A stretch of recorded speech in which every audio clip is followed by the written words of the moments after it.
Shalom Ubracha, bonjour à tous. Nous commençons aujourd'hui le troisième pérek de Masechet Betzah avec donc la première Mishnah, Mishnah Aleph. La Mishnah nous dit En tzadin dagim, on ne pourra pas chasser, donc pêcher du poisson, mina bibarim beyom tov, d'un bibar. Un bibar, c'est un vivier, une petite piscine où se trouve un petit bassin où se trouvent des poissons, et on ne pourra pas yom tov chasser, chercher des poissons. Le Barthénora nous explique bien que Yom Tov, nous avons le droit d'égorger une bête, nous avons le droit de faire cuire des aliments pour manger. Donc c'est aussi des melachot interdits, des avot melachot qui sont permises pour Yom Tov.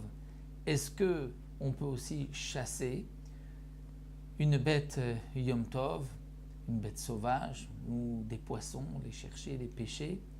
Alors là, la Mishnah vient nous dire que non. Pourquoi? Parce que la tzida, chasser ou pêcher, c'est comme ktsira, c'est comme couper le blé, comme cueillir des fruits, qui est interdit Yom Tov. Donc on ne pourra pas chercher, donc pêcher, attraper, essayer d'attraper des poissons d'un bibar. Un bibar, c'est donc une petite piscine, un bassin où se trouvent les poissons, un vivier, parce que les poissons sont encore libres dans l'eau, et donc les attraper, c'est les chasser, c'est une tzeda qui est interdite Yom Tov. De même, en notnim lifnehem mezonot, on ne pourra pas leur donner de la nourriture aux poissons, parce que les poissons peuvent trouver leur nourriture tout seuls, on n'a pas besoin de les nourrir. C'est ce qu'on appelle en mezonotan alecha, tu n'es pas toi responsable de les nourrir, tu ne peux pas les nourrir, et donc c'est pour cela que Yom Tov, on ne pourra pas les nourrir. Aval tzadin chaya va'of min bibarim, mais une bête sauvage ou un oiseau d'un bibar, d'un vivier, c'est-à-dire d'un enclos, où se trouvent donc les bêtes sauvages qu'on élève là-bas, on pourra les chasser. Si on les a préparés donc avant Yom Tov, on avait dit on prendra telle bête, telle volaille pendant Yom Tov, on pourra les chasser de là-bas. Pourquoi? Parce qu'il s'agit de petits enclos, de petits bibarim où on peut considérer que les bêtes sauvages sont déjà attrapées là-bas, ont déjà été chassées.